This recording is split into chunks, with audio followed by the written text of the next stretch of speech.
부활주일에 세례받고 또 입교한 거 진심으로 축하해요. 아까 우리 박지 성도가 말한 것처럼 이제 세례받은 후에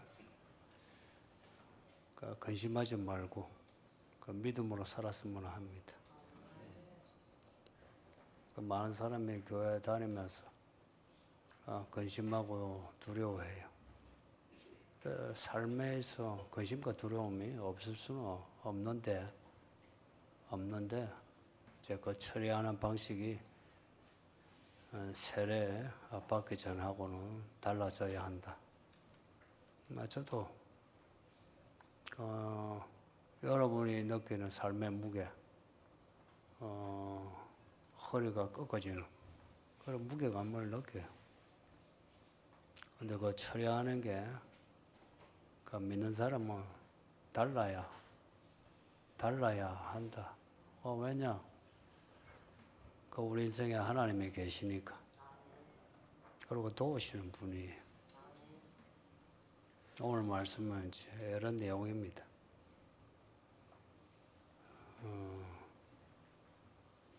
입교하고 세례받은 분들이 고백한 그 내용입니다. 이거 본문은 예수님이 운명하시기 전날에 하신 말씀입니다. 그 말씀이 무거워요. 무겁긴 하지만 그냥 우울하진 않아요.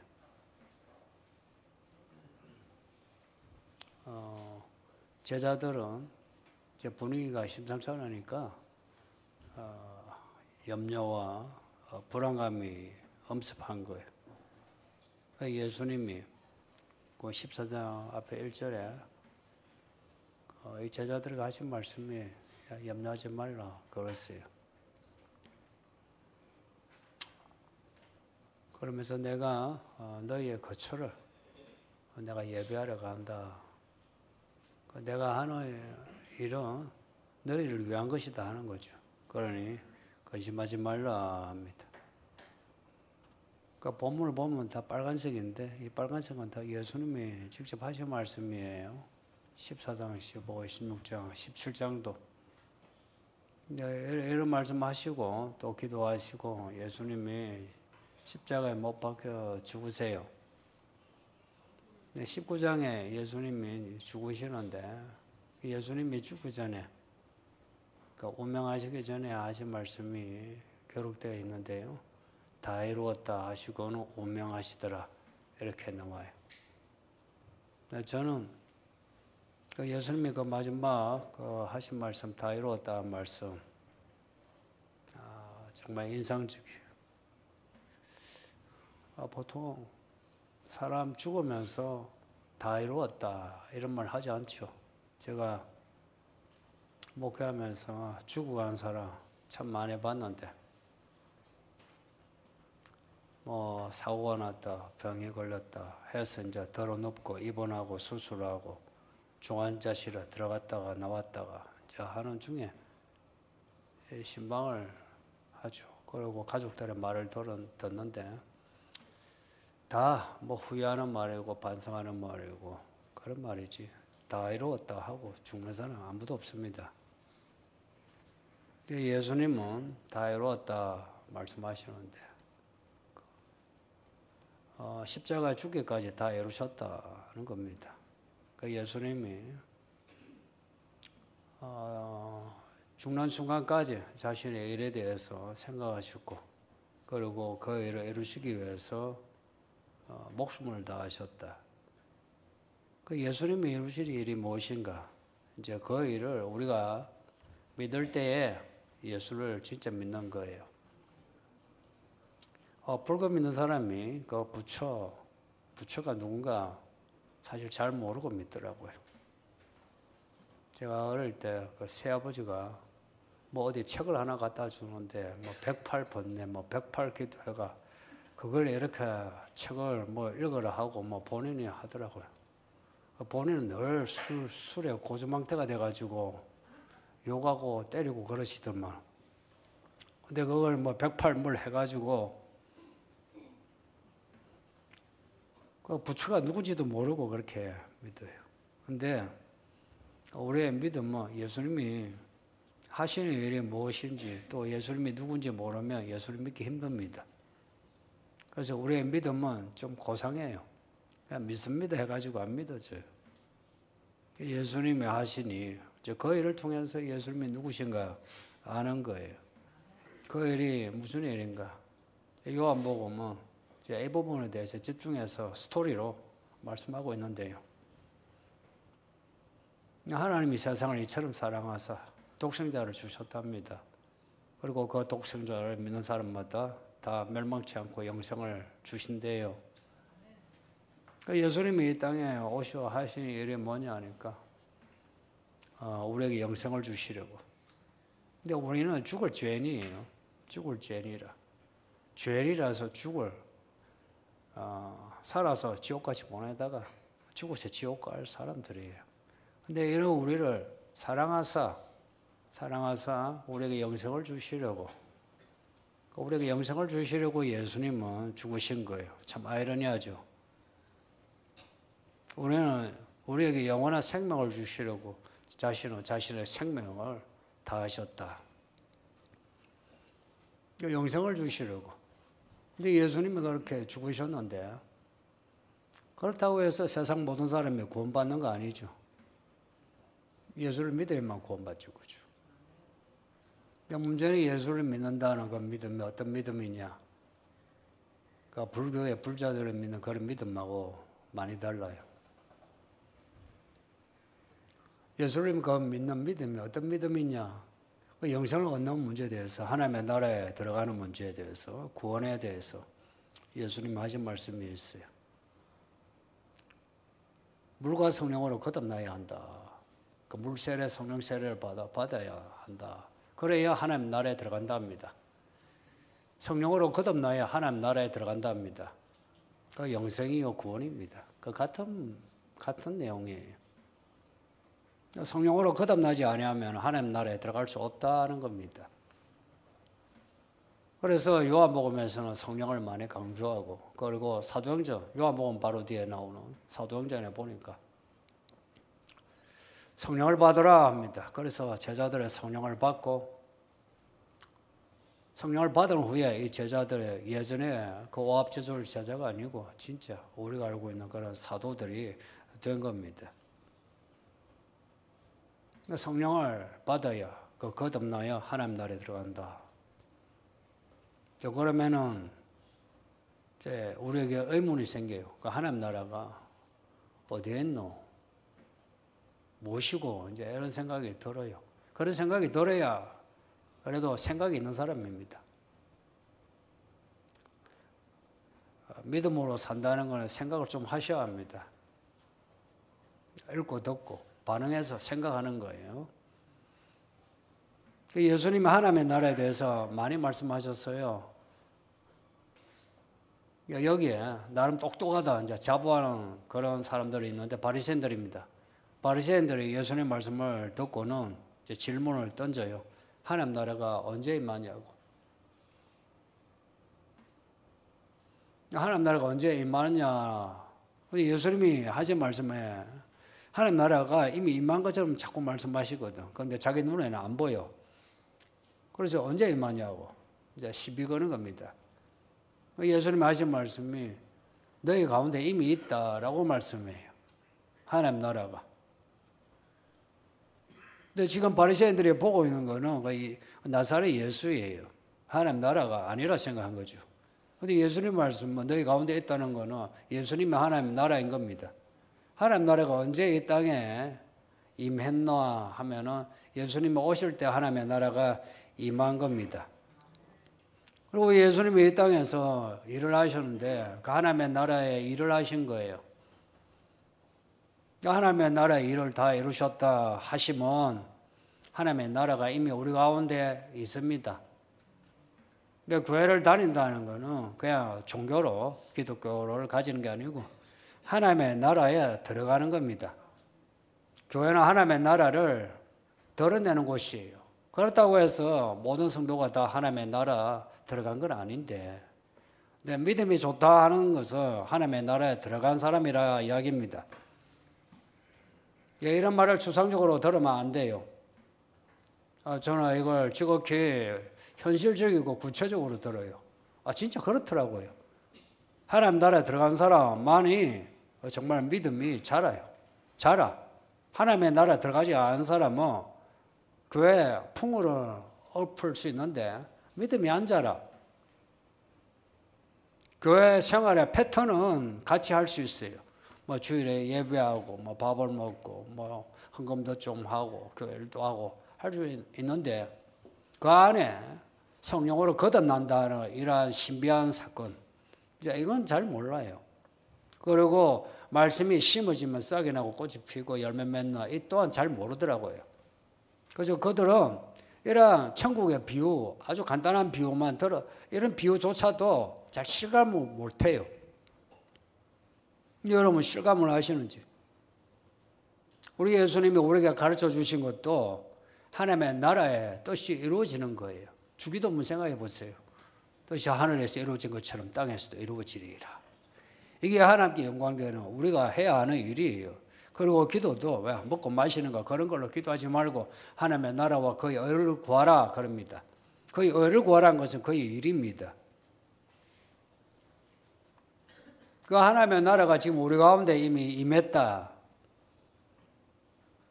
그러니까 우리가 할 일은 그 하나님의 나라를 전하는 거예요. 확장시키는 겁니다. 땅끝까지 내 증인이 되라는 것은 이 하나님의 나라를 모르는 사람들에게 하나님의 나라를 전하는 겁니다.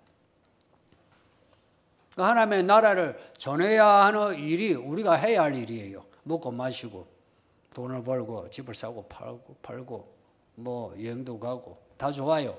하나님이 하지 말라는 거 아니에요. 하지 말라는 거 아닌데 우리가 해야 할 가장 중요한 일이 무엇이냐 하는 겁니다. 고기를 잡던 그 베드로가 들은 말씀이 있어요. 이제는 그런 고기 잡는 일이 아니라 사람을 낚는 일을 하라 하셨어요. 그러니까 우리의 직업이 무엇이든 그 일을 통해서 우리가 진짜 해야 할 일은 사람을 얻는 일입니다. 그러니까 사람을 얻는 그 일을 하는데 하나님의 나라에 들어간 사람이야 되죠. 하나님의 나라에 들어가려면 성령으로 거듭나야 한다니까. 하나님의 나라의 가장 중요한 단어가 성령입니다. 그래서 우리에게 성령을 강조하시는 거예요. 성령을 주시겠답니다. 요한복음 14장 본문에도 성령을 주시겠다, 보내신다. 이 말씀을 반복합니다. 26절에 보면 아버지께서 내 이름으로 보내실 성령합니다. 아버지께서 내 이름으로 보내실 성령, 아버지 하나님, 아들 하나님, 성령 하나님, 삼위 하나님이 이 짧은 구절에 다 나와요. 성령을 받는다는 것은 아버지 하나님, 아들 하나님을 받는 겁니다. 예수 이름으로, 내 이름으로 한 것이 예수 이름으로 성령을 주시겠다 해요. 그러니 성령을 받으려면 누구를 잘 믿어야 돼요? 예수님을 잘 믿어야 돼요. 세상에서 가장 중요한 일이 예수님을 믿는 일이더라고요. 이거는 제가 목사라서 여러분을 이 교회 안에 묶어두기 위해서 하는 말은 절대 아닙니다. 그 정도 꼼수는 없어요, 제게는. 그런 말이 아니고. 진짜 우리 인생에 행복하고 싶냐? 행복하고 싶다. 뭐 인생을 보람차게 살고 싶냐? 뭐 힘있게 살고 싶냐? 그렇다면은 예수를 잘 믿어보시라고. 그리고 인생에 뭐 죄악이 아닌 거, 내 인생에 이런 것을 내가 누리고 싶다. 그렇게 누리고 싶으면 예수를 잘 믿어보라고요. 예수를 잘 믿지 아니하고 그런 것을 쫓아서 추구하고 갈 때에 얻는 것 같지만 다 잃어버려요. 바람에 나는 겨처럼 다 잃어버려요. 많은 사람이 그렇게 후회하고 반성하면서 삽니다. 그걸 보면서도 못된 시어머니 밑에 또 못된 시어머니 나온다고 사람들이 닮아가고 있습니다. 저는 그렇게 살기 싫어요.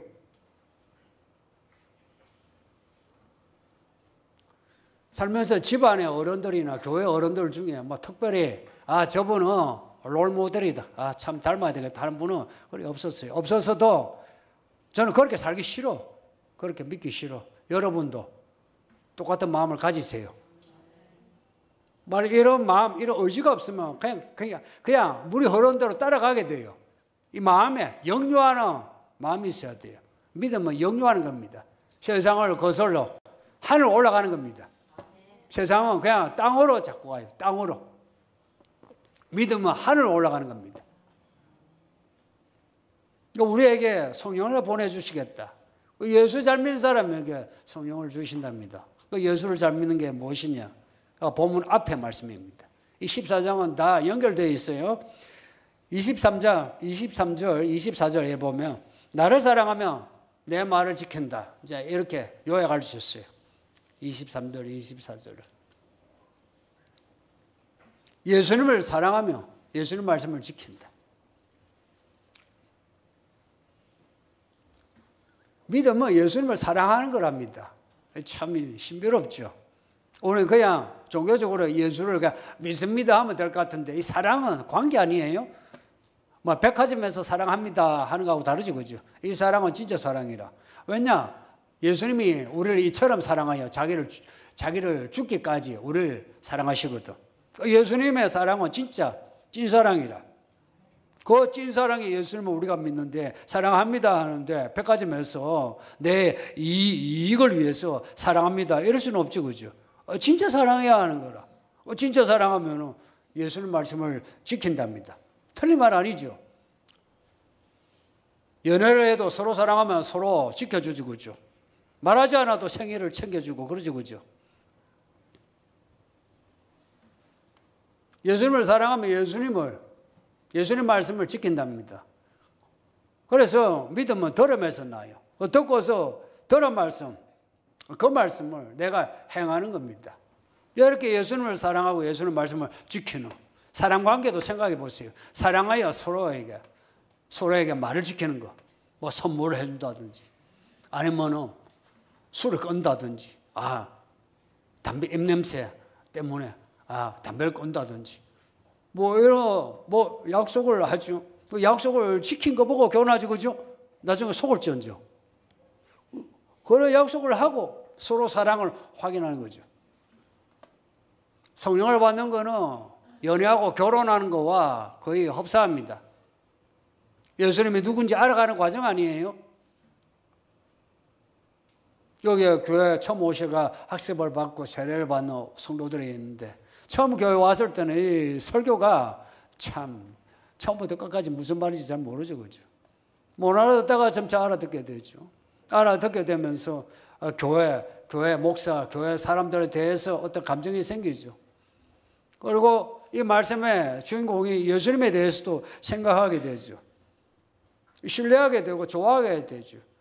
해서 이제 계속 나오게 되고 학습도 받고 세례도 받고 계속 나오게 되는 거죠. 만일 중간에 이것이 깨어지면 이제 교회 나오기 힘들어요.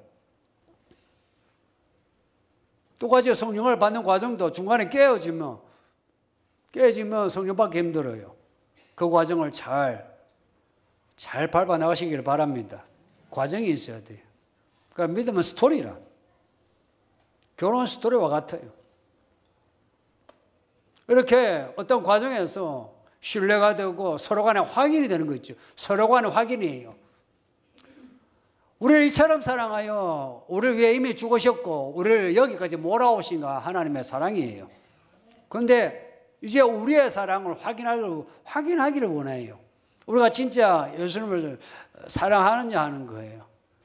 결혼할 때 그냥 내가 10년의 인생을 걸고 결혼한 사람이 있습니까? 20년? 30년? 모르죠. 죽을 때까지를 걸고 결혼하지, 그죠? 똑같이 성령을 받는 것 또한 내 인생을 걸어야 성령을 부어주십니다. 인생을 걸어야 믿음이 자라요. 인생을 걸지 않으면 믿음이 항상 왕복 달리기입니다. 여기서 저기서 왔다 갔다 합니다. 그 이상 선을 넘지를 못해요. 자기는 열심히 교회 다니고 열심히 기도하고 성경 읽는다 하지만 믿음이 항상 한계치에 있습니다. 자기 삶을 걸고 예수님을 믿어보세요. 기도를 할 때도 내 인생을 걸고 한번 기도해 보세요. 그러면 성령을 부어주시는데 우리가 하나님의 인생을 걸고 하나님의 영, 성령을 부어주십니다. 구약을 읽다 보면 하나님의 인생을 걸고 맹세하는 그런 구절이 있어요. 우리 하나님도 하나님의 인생을 걸고, 예수님은 예수님의 인생을 걸고 성령을 부어주시는 겁니다. 그러니 우리도 예수님을 믿을 때에 어느 정도 인생의 무게를 담아야 돼요. 이 서울교회는 교회, 어느 교회든지 교회는 그리스도의 몸이라니까. 그리스도의 몸, 그리스도의 그 인생, 그 삶과 죽음, 부활의 무게가 이 교회 안에 있는 거예요. 그래서 교회 생활 하시려면, 이왕 하실 것 같으면 한번 정말 우리가 읽고 있고 그리고 우리가 듣고 있는 이 말씀이 진짜인가, 한번 이 말씀에 관심을 가지고 말씀 속으로 말씀을 받아들이길 바랍니다. 그거 자기 삶을 걸으라는 겁니다. 내 삶의 부분으로 두고 했다가 말았다가 이러면 안 되고, 내 삶을 전부를 한번 걸고 한번 믿어보세요. 저는 장담하는데 여러분의 인생이 달라집니다. 안 좋게 달라지지 않아요. 좋게 달라집니다. 오늘 이곳이 오늘 여러분, 저 1층에 저 재앙 가운데 여기 뚫고 오셨잖아요. 대부분 내가 아침에 오는데 와, 들어가기 싫어. 엘리베이터 앞에 서기가 싫어. 근데 여러분은 여기까지 오셨다. 여러분은 지옥의 관문을 뚫고 온 겁니다. 네. 정말 여러분 대단해요. 나 저거 들어가기 싫어. 먼지 알레르기, 뭐 소음, 그리고 이 환경 자체가 무섭잖아요. 한 성도가 그래요. 무서워요 그래요. 뭐 먼지가 난다 이런 말씀하지 않고 무섭다 그래요. 그러니까 오셨잖아. 사실 우리가 이 주일에 여기 오게 된 거 참 대부분이 인생을 걸고 오신 거거든요. 그런데 인생을 걸고 왔을 때에 이게요, 우리가 한순간에 인생을 걸 수 있어요. 또 다음 순간에 인생을 걸어야 돼. 또 다음 순간에 인생을 걸어야 돼. 그래서 성경은 스스로 힘을 내라 그럽니다. 하나님이 몰아가시는데 스스로 힘을 내지 않으면 중간에 내가 그냥 땅이 꺼지듯이 그냥 믿음이 푹 꺼져버려요. 싱크홀이 돼. 그래서 내 믿음은 어디 갔나 싶어. 그럴 때가 있죠. 목사도 그럴 때가 있어요. 그래서 일어나야 돼. 내가 손을 들어 예수 이름을 부르면, 예수님은, 그분은 하늘에 계신 분, 우리를 하늘로 올리십니다. 우리와 함께 하시는데 우리를 올리시는 분. 성령을 받으면 올라갑니다. 어떻게 올라가나? 나중에 죽어서 천국에 가긴 가는데 땅에서, 문제는 땅에서예요. 오늘 성령을 말씀하면서 하늘에서 뭐 일어나는 이야기 하지 않습니다. 땅에서 성령이 어떤 분이신가? 보혜사 성령이랍니다.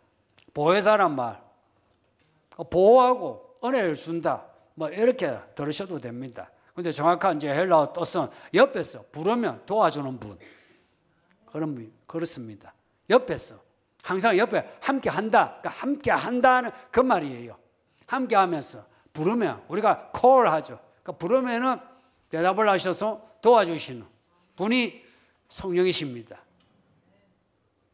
예수님도 보혜사십니다. 성령은 또 다른 보혜사, 예수님 또한 보혜사. 근데 예수님은 그러셨어요. 내가 올라가야 너에게 이롭다. 왜냐? 성령은 그 영으로 모든 사람에게 함께 하시는 거라. 그런데 예수님만 계시면 예수님은 그 제자들과만 함께 계시는 거라. 여기서는 예수님을 볼 수가 없어. 그런데 성령이 우리에게 부어지면 그 성령은요, 모든 사람에게 들어갈 수 있을 만큼의 성령이십니다. 부족하지 않아요.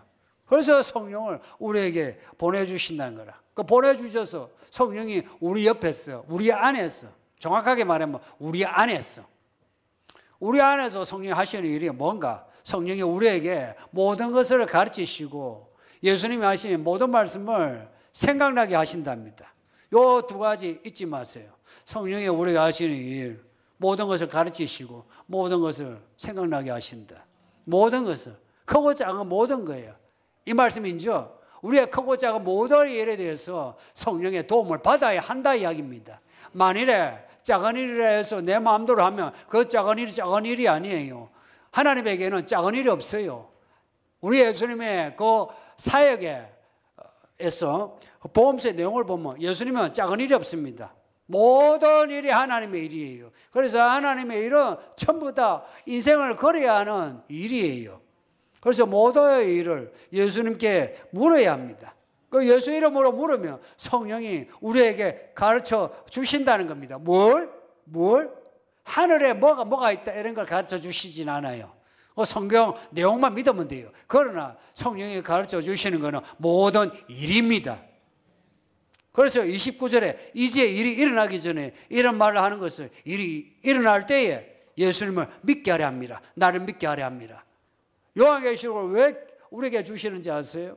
요한계시록을 우리에게 읽게 해가지고 지금 일어나는 일들을 보고서 성경에 예언되어 있구나. 말씀이 진짜구나. 내가 말씀을 믿어야지. 예수님을 잘 믿어야지. 그러기 위해서 요한계시록을 주셨다는 겁니다. 근데 일을 무슨 일인지 모르고 그냥 당하면 어때요? 놀라고 무서워 도망가잖아요. 그래서 일들을 우리에게 가르쳐 주시는 거라 겁먹지 말라는 겁니다. 이미 하나님의 작정하신 일이라 이 작정하신 일은 하나님이 목적하신 그 목적지까지 그대로 간다 이야기입니다. 하나님의 뜻을 반드시 이루시는 하나님이에요. 우리를 이처럼 사랑하사 영생을 주시려는 그 일을 반드시 이루신다는 겁니다. 그러니 너희는 겁먹지 말고 두려워하지 말고 뒤돌아가지 말고 목적지까지 가야 된다는 겁니다. 어린 믿음의 사람은 좀 겁을 내죠. 그래서 믿음이 좋은 사람의 도움이 필요합니다. 시험에 빠지려고 하는 그런 성도의 위로와 격려가 필요해요. 그래서 믿음은 끝까지 가는 겁니다. 끝까지 가는 데 있어서 혼자 갈 수가 없어요. 그래서 교회가 필요한 거라. 요한계시록에서 요한이 크게 울었다는 장면이 나와요. 왜 크게 울었나? 7인의 이 두루마리가 있어요. 이 두루마리 안팎으로 글이 써 있어. 이게 무슨 글인지 요한은 알아요. 요한은 선지자예요. 말하자면 사도인데 선지자예요. 안팎으로 이 성길이 쓴 이 글이 하나님이 반드시 속히 이루실 일이라는 걸 알아요. 그래서 이 말씀을 열어서 이 말씀을 알아야 하는데 이 말씀을 풀어야 하는데 아무도 이 두루마리 이 봉인대 말씀을 열 자가 없어. 그래서 울었다는 겁니다. 이게 진짜 교회 일꾼이에요. 하나님이 우리에게 하실 일, 이 일이 무슨 일인가? 궁금해. 하나님 열어주세요. 이 일이 우리에게 열려야 우리가 봉사가 아니고 낮에 자녀처럼 우리가 길을 찾아갈 건데 우리가 아무것도 모른 채 일을 당하면 우리가 무서워서 도망가고 하면 어쩌나? 이게 하나님의 종의 마음이에요. 요한이 크게 우니까 보좌와 24 장로 사이에 어린 양을 본 거예요. 어린 양의 모습이 일찍이 죽임을 당한 어린 양의 모습입니다. 일찍이 죽임을 당한 어린 양 모습이라니까 하늘에 계신 우리 예수님이 지금도 십자가의 흔적을 가지고 계신 거예요. 못자국을 지금도 가지고 계신 거라. 말하자면 그 피와 물의 은혜가 지금도 여전한 겁니다. 그래서 지금도 예수 이름을 부르면 예수님의 그 피로 죄사함을 받는 거예요.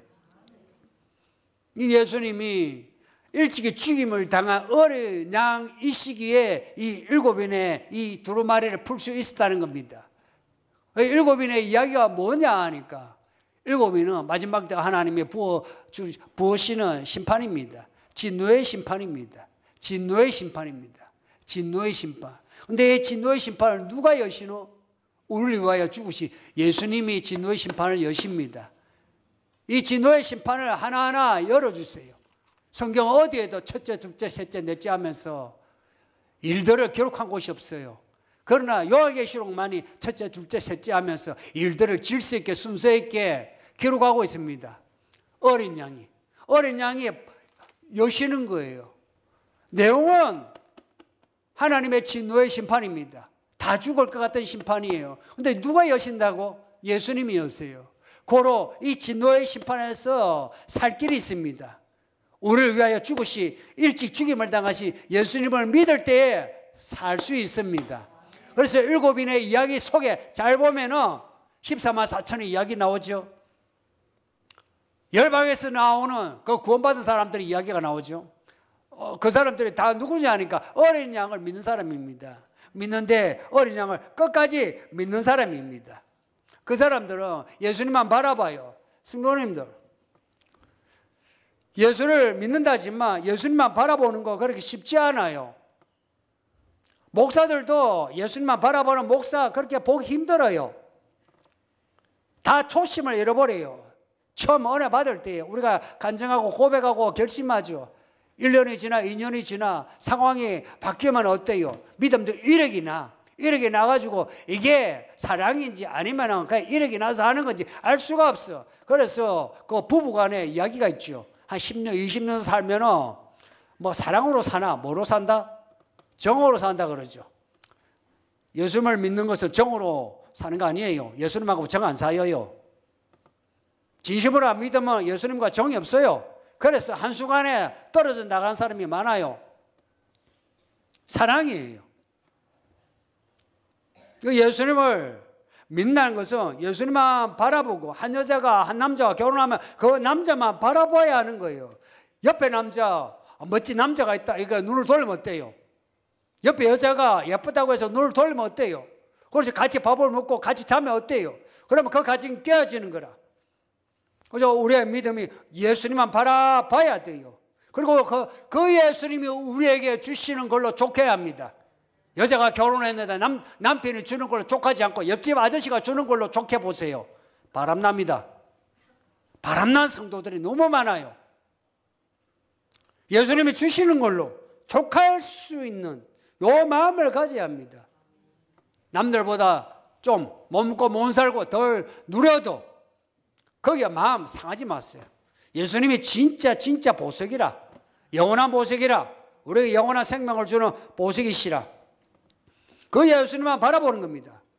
어린 양을 끝까지 따르는 이 14만 4천 혹은 열방에서 나오는 이 많은 사람들, 이 사람들 끝에 보면은 어린 양이 혼인잔치에 들어가요. 새 예루살렘에 들어가서 영원히 살아요. 그 해피엔딩을 기록하고 있습니다. 우리가 이렇게 예배하는 것은 그 해피엔딩을 바라보고 지금 이렇게 믿는 겁니다. 이 일요일에 우리는 주일이라 하죠. 다른 사람은 일요일이라 그래요. 여러 요일 중에 하나라. 그러나 우리는 여러 요일 중에 하나가 아니라 모든 요일에 주가 되는 주일이라. 이 주일을 지키기 위해서 여기 온 거예요. 여행 갈 수도 있고 놀러 갈 수도 있고 집에서 쉴 수도 있는데 몸을 챙겨서 여기에 나오시 여러분들 믿음이에요. 근데 이 믿음이요 살아있어야 돼요. 이 믿음이 껴있어야 된 거라. 씨앗이 심어지면 잠시 반짝하고 죽어보세요. 그러면 아무 싹이 나지 않아. 그 생명이 계속 살아있어야 돼. 살아서 움직여야 돼. 그래야 땅을 뚫고 싹을 내죠. 그리고 잎을 내고 그리고 줄기를 내고 꽃을 피우는 거죠. 똑같아요. 우리 예수님이 마지막으로 하시는 말씀이 오늘 뭔가요? 마지막 구절에 마지막 말씀이 일어나라 함께 가자입니다. 일어나라 여기를 떠나자. 예수님이 우리에게 하시는 말씀이 일어나라입니다. 성도님들 우리 여기까지 온 거 잘 오셨어요. 정말 여러분이 이렇게 보면 이런 거예요. 오늘 이렇게 특히나 이 학습을 받고 세례를 받은 이 성도를 보면 목사로서 고마운 마음이 하늘 땅이에요. 교회 처음 나올 때에 저번에 교회 나오겠나. 그리고 제가 한 번이라 설교 막 침튀기면서 막 지옥 가요 이러면 저 소리 듣고 저 시험에 들지 않나. 이게요 마음이 제가 불편해. 그리고 혹시나 또 어떤 성도가 또 옆에서 그냥 뭐 연못에 돌 떠지듯이 한마디 했는데 저분은 맞아 아파가지고 안 나오면 어떡하나.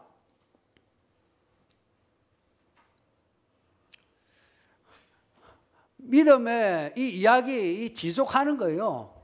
성령이 몰아서 하지만 우리가 우리 마음에 스스로 견뎌내야만 믿음이 자라요. 해야 교회 2주 나오고 3주 나오고 1년 나오고 학습받고 세례받고 또 집사도 되고 권사도 되고 장로도 되고 이런 거예요. 목사도 그래요. 그 순간순간을 견뎌내야 하는 거라. 벌써 4월입니다.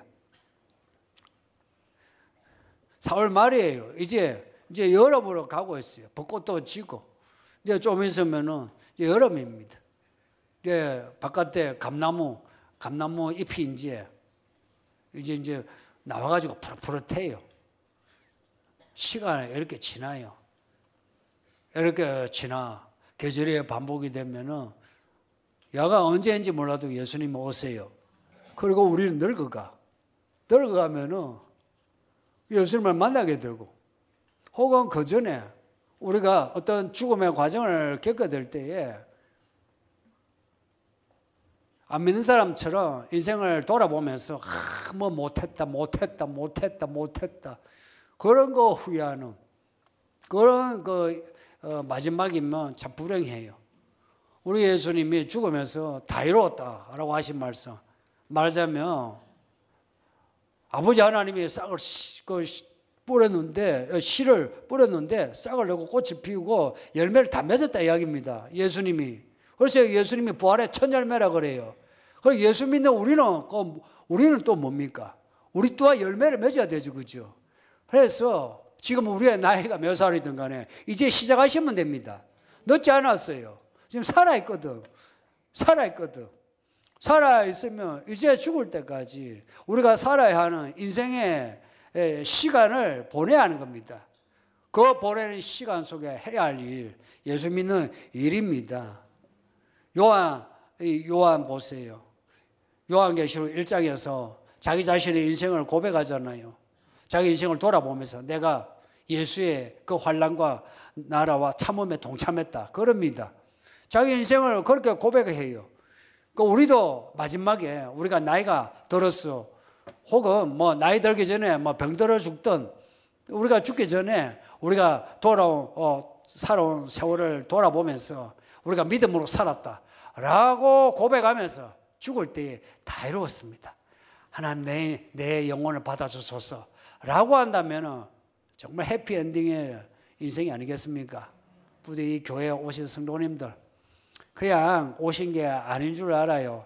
그러니 마음을 더 이렇게 다부지게 해서 이 믿음을 좀 더 믿음의 의미를 더해주고 믿음의 행위에 더 집중해서 부디 예수님 오시는 그날에 예수님을 맞이할 수 있는, 그리고 살아가는 날 내내 예수님의 이야기가 넘치는 행복한 인생이 되기를 예수 이름으로 축복합니다.